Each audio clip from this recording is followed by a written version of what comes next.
Hello, my name is Arvid Elbeck. I'd like to talk to you today for a few minutes in regards to what we call the Christian home and what it is that qualifies to establish a Christian home. In today's culture, we have on an average of a marriage that goes on for approximately, statistically, 8.5 years on an average. And what I want to look at today and talk about for just a few minutes is in regard to what God's thoughts are and responsibilities for a Christian home. How is that established? What can we do better as individuals, regardless of our background, and how can we establish that Christian home and to establish that it doesn't end in 8.5 years like we have going on in our current culture. What we have now, God's plan is that marriage is going to be for life. And in the marriage, a lot of the marriage vows, we have that it says that till at the end of it, till you take this woman or this man, till death does you part. And the other part of the marriage vow is, do you promise to take this man or this woman to be your lawful wedded wife or your husband? And it gives you, in a lot of marriage ceremonies, an outline of different things that happen just during life. Do you take this woman, this man, in regards to how it is that you will be in sickness and health, in good times, in bad times, and those kinds of things just go on in want and in wealth and all of those things. You promise to do those things before your friends, with God as your witness, till death does you part. So that's some of the things I want to talk about just for a few minutes, and how it is that we get to that relationship that would be a good and godly and Christian relationship. So we have to establish those boundaries as we continue on. One of the things that we have, in our culture today is the difference between Christianity, or a godly lifestyle, or a godly home, and a godly family, versus humanism. When we get to humanism, I think everybody knows what that is, and it's kind of a lifestyle. It's a worldly lifestyle that anything goes. And in a Christian or a godly lifestyle, there's parameters that we live by and we follow that are not only satisfying as a home, as a husband, as a wife and family, but it's a lifestyle that God, as our Creator, has set down in a way that it prepares us for that lifestyle. So the other thing I want to just talk about for a few minutes is, how do we prepare for that? Do we just we have a young man and a young woman, we're going to presume that are interested in each other and they're dating, and so how is it that we know that we can set some parameters? And maybe I'm going to use the term profiling, to where we're going to profile this young woman that you're attracted to, and maybe you're physically attracted to her, and maybe you're physically attracted to the young man, and you're both interested in each other, you're dating.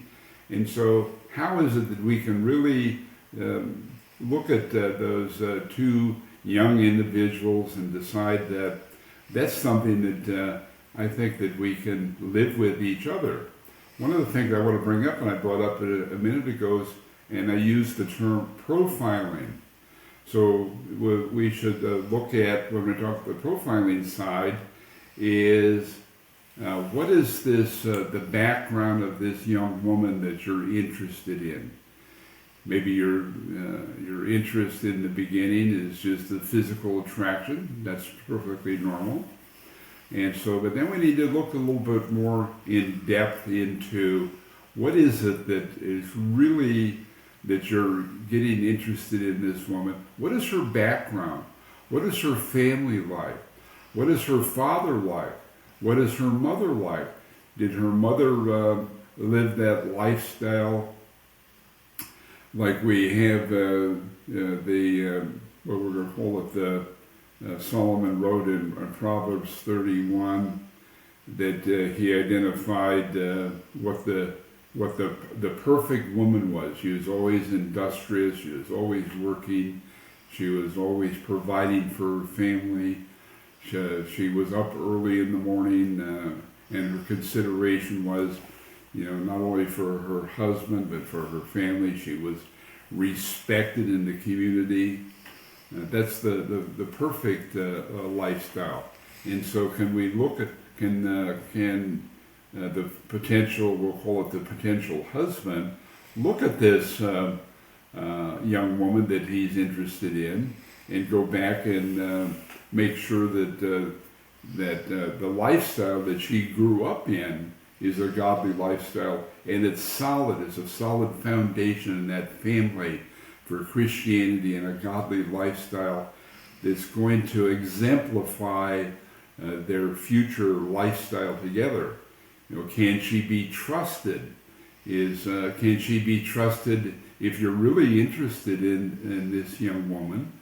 Can you really trust her if you decide to marry her and you're going to have a family? Can you trust her raising those children in a godly Christian lifestyle?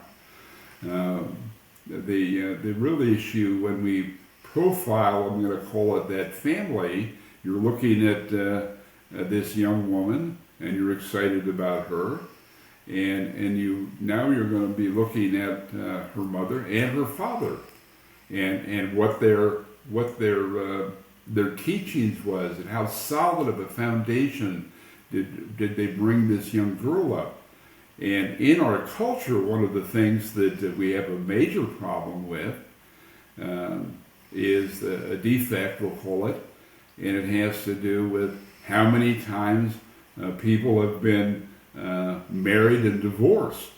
And so nowadays we have a lot of those families that it may be, to some extent, a little bit hard to find a family that has not been married and divorced a number of times. Now, I want to go back and talk about what Jesus had said about marriage and divorce. In Matthew chapter 19, starting at verse 4, the people at that period of time came to Jesus and asked him, "Is it okay to divorce our wife for any reason?" Jesus said, "You're confused. Do you not remember that God created man and woman?"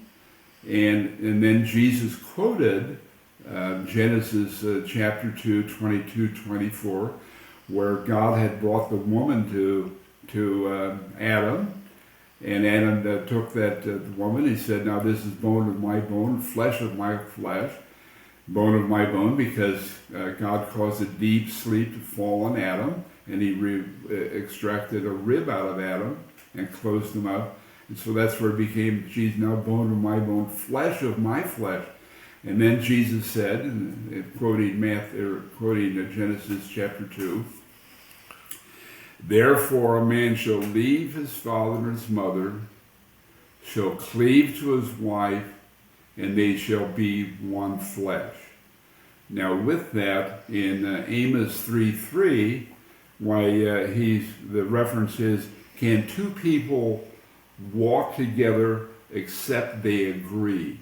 So we need to be agreeable. So with that concept is, back to the profiling, is how did this young woman that you're interested in, and this applies also to the young man, where she needs to profile his family also. So we're looking at, first of all, we're looking at her and the family. Can those two walk to and agree? We know, there's something we know right from the start that they're in marriages where we have two people from two different backgrounds, unless they're raised, regardless if they're raised in a Christian home, we know there's going to be disagreements about something. So how do we handle those disagreements in a godly and a Christian way? I want to go back and I want to talk about Abraham, that had a son that was named Isaac. And at one point in time, that when Isaac was 40 years old, his father decided it was time that Isaac had a wife. And so he sent his most trusted servants back to Abraham's family.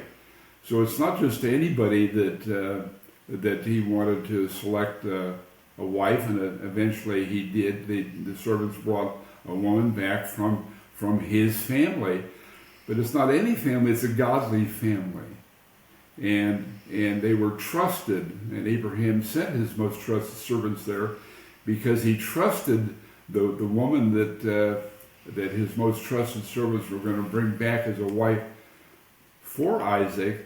It was going to be a godly woman, and she was. Her name was Rebecca, and it tells the story about how Abraham tells his most trusted servants, "I want you to go find a wife for Isaac." And before they left, they went into prayer and they asked God to guide them and help them and direct them in finding not just any woman they're finding along the roadside and bring back for Isaac, but a godly woman, a good woman, one that he can trust. So back to the profiling standpoint is, can this woman that you're looking at in our scenario here with a young man and a young woman that are interested in each other, can she be trusted? Can you trust her with money? Can you trust her managing your household? Likewise, the same question we have to ask for the husband, for the future husband. You know, what is the profile of his family? Was he raised by a mother that watched after him and corrected him and taught him and trained him in righteousness and godliness and how to live the lifestyle that is such like that? Is that the training that he came with? Can he be trusted with money? Can you trust him, living with him as if you decide that you're that interested in him and you wanted to be married to him? How can you put that into that profiling? And one of the real important things that I personally believe is when going through that profiling, and if you find some point that where either this young man or this young woman are not going to have the lifestyle due to their background, and maybe they've been married or they've been involved in we'll call it immoral relationships, drugs or alcohol, that you profile those things, because we know that those things, they don't improve over time, and so you need to look at that lifestyle and that profile and just make that decision that this is a man or this is a young woman that not only am I interested in, but they can be trusted with financials. I can trust him to lead the family, be solid in his thinking, be able to take care of his wife, love his wife, look after his wife, and if there's a family, to train them up in a godly in a righteous way that is a biblical standpoint from that growth. So with that, how to decide that you have a real strong eligibility issue with either the husband or the wife, and put that into place and make sure that those things that you're looking for are manifest and in front of you, regardless of the husband or the wife.